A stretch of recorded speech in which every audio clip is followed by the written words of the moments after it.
So welcome, New. Maybe you can just tell us a little Thank you. bit more about your business, who you are, how you operate, where you operate. Well, thank you very much for having me. My name is New Davidson, and I'm the owner of New Experiences, and we run a multifunctional turnkey solutions for events, so whether that's weddings or corporate functions, but our passions definitely lies within weddings. Awesome. So New, tell me, when you start planning a wedding, where do you actually start and how do you go about doing so? So for couples who have just got engaged, I think it's very overwhelming for people when, you get engaged and there's a million questions and everyone wants to know what date, when, where, how, and you can get lost and overwhelmed very quickly in the thick of all the questions.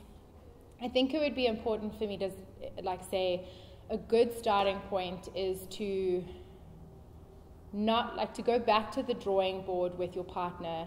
Take the time to firstly enjoy your engagement. That's very vital. Yes. A lot of people go straight from engagement and dive into the wedding planning when they forget to embrace what engagement really is and what kind of a level of commitment that is.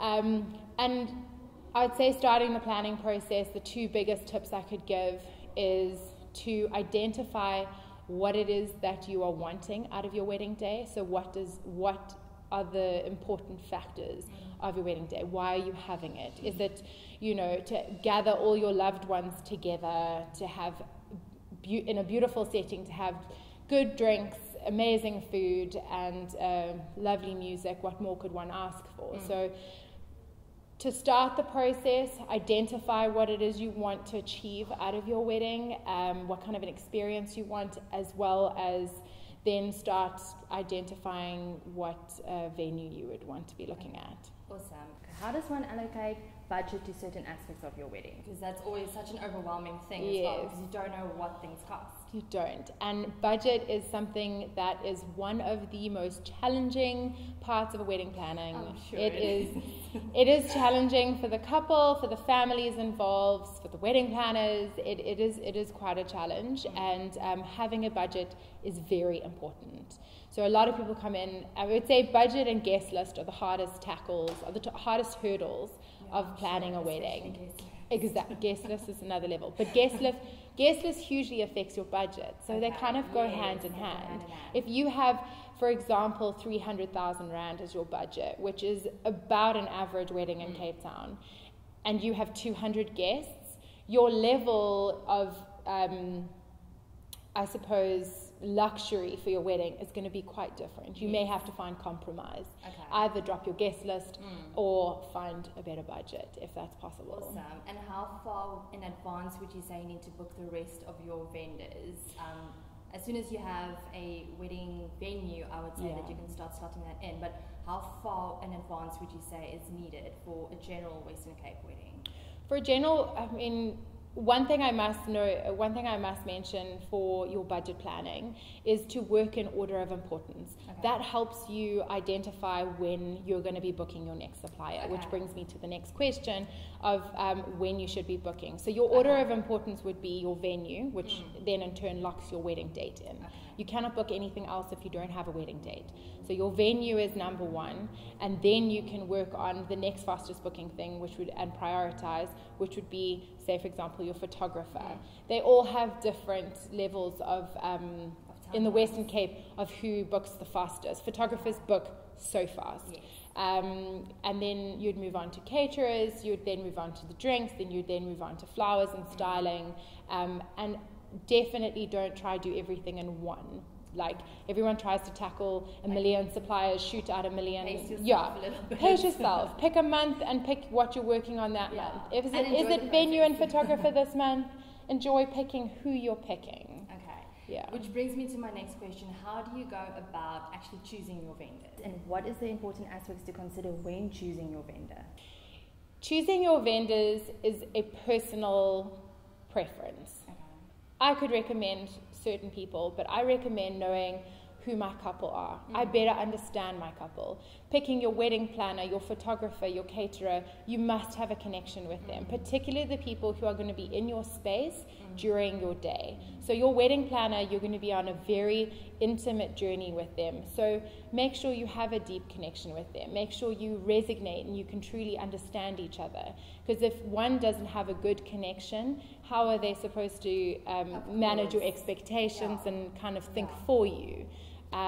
So would you say it's then necessary to maybe have just like a little bit of a touch base meeting ahead of time, so that you can sort of just gauge and get a feel for the vendors, that you can see whether you gel or not? Or I would shortlist your vendors, so pick maybe your top 3 people, and that's based purely on how you'd pick anyone else. Social media, what a valuable tool. So pick people who you resonate with on social media, who you're attracted to. Then out of those 3, pop them an email. You'll definitely, if that through that inquiry process, immediately you're going to know who's you're gelling with out of the response. How quick is the response? What are they saying in their response? Is it super formal and you're super casual? Is it too casual and you're quite formal? You would then pick up a bit of a connection from there. If all 3 come back and you're like, oh my gosh, they're amazing, that's incredible. Set up a Skype or a coffee date if you're not with them. Very important. That's brilliant advice. And what would you say, in your professional opinion, is the biggest mistakes that couples make when planning their wedding? I'm sure there's loads, but there is a few that you can just maybe pinpoint. I would say one thing that couples do make the mistake of is focusing on details that don't necessarily mold your day. You can get so quickly lost in other friends' weddings and comparisons. You know, throughout life, it's super important not to compare. Your biggest failure is when you start comparing yourself to someone else. Don't compare your wedding. Stay true to what it is that your vision is for your day. For you as a couple, what is your vision for your day? And focus on that. The detailing of, don't put all your energy in the color of the napkins or the flower that you're hung up on. If you're focusing on those things and they don't pan out the way you plan, and then you get upset, you're getting married for the wrong reasons. Yes, of course. Focus on the foundations of what is going to create the experience. Do you need a wedding planner, and what is the benefits of hiring one? So yes and no, which is contradictory because this is my business. So I want to say yes, but realistically, a wedding planner has value, definitely. The reasons why you would get a wedding planner, so I'm going to go backwards and start with why you wouldn't. If you're a super organized, you know exactly who you want, what you are, you're that kind of woman or couple who's been planning their wedding from when they were young, and their Pinterest board is on point, then no, you don't need a full wedding planner. Then search for a wedding planner who has a more on-the-day package, which is literally coming on board maybe a week or 2 before and organizing the logistics of your wedding. Very vital. The benefits to having a planner, whether it be on the day or a full coordination, you get the benefit of knowledge, so the expertise of your wedding planner guiding you through, to take you through the process a step at a time, to picking particular suppliers that resonate with you and that they would recommend to achieve your vision.